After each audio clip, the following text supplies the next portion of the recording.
already at 95% capacity.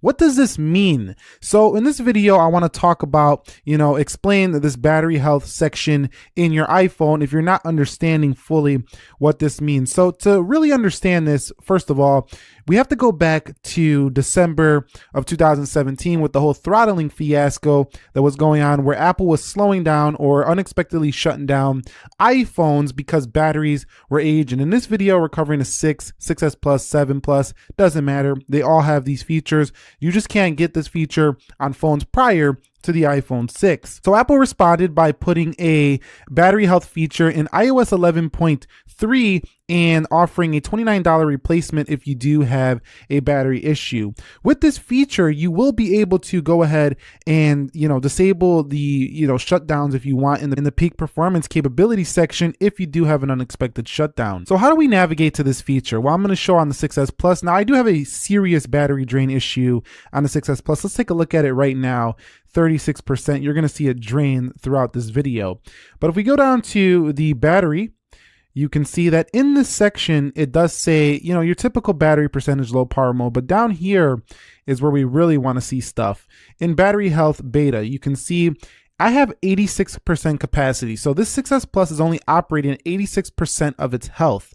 Now that means that the battery no longer holds as many milliamps as it used to. So if you want to know specific mAh on your battery or milliamp hours remaining, I'll go ahead and leave an app that I recommend. Can check those out in the link below in the description. But when you get a unexpected shutdown, you will be able to hit peak performance capability and disable this. So what that means is that your phone will no longer be throttling the performance, and it'll be using as much power as it can at its certain capacity. A little bit more information about your iPhone's battery health. These are actually rated to do about 500 complete charge cycles. And if you don't know what a complete charge cycle is, it's basically when you deplete your battery all the way down to 0. Now, I don't recommend this because that's how you lose this capacity. So if you're wondering why your capacity keeps going down, pay attention to how often you are letting your iPhone deplete to 0 and shut completely off. That's when you're going to start seeing these percentages go down.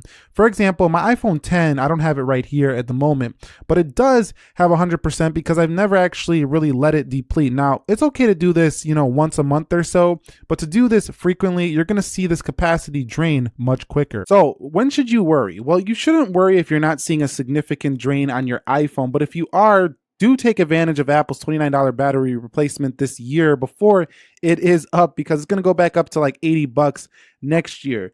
But I've seen that, the iPhones that I've replaced, I replaced the 7 earlier this year. The maximum capacity, when you get near that 80% mark, this is where you start to see significant issues with the battery. So if you're in the 90s, you shouldn't see too much of a difference, and I wouldn't worry too much about it. So that's basically, if the battery's not holding its maximum capacity, sometimes it can't, deliver peak power. So then the iPhone might shut off on you, and then you'll be able to disable that throttling feature if you would like there and after. But once you disable it, you cannot re-enable it until you have another unexpected shutdown. So keep that in mind. So that's the battery health explained. I hope that answered your question. The person who asked that, they asked me over on Instagram. I hope that answered your question here in this video. But I'm going to give a couple tips on what I've done to keep my battery capacity on my iPhone pretty high. So first of all, you got to improve your charging habits. So don't let these phones die to 0%. Number 2, once you get around that 50% mark, if you go below 50, that's going to take a toll on the cells in the battery in my experience. So if you can get it on a charger before it dips below 50, that's my recommendation. Also, you don't always have to top it up to 100% fully. If you go up to 95%, that's basically a full charge as well. So don't feel like you always have to hit 100. If you got to get on your way and you're at about 95, 96, that's still pretty fully charged. That's basically it. That's the battery health feature on your iPhone. So like I say, don't get too worried unless you get in them 80s.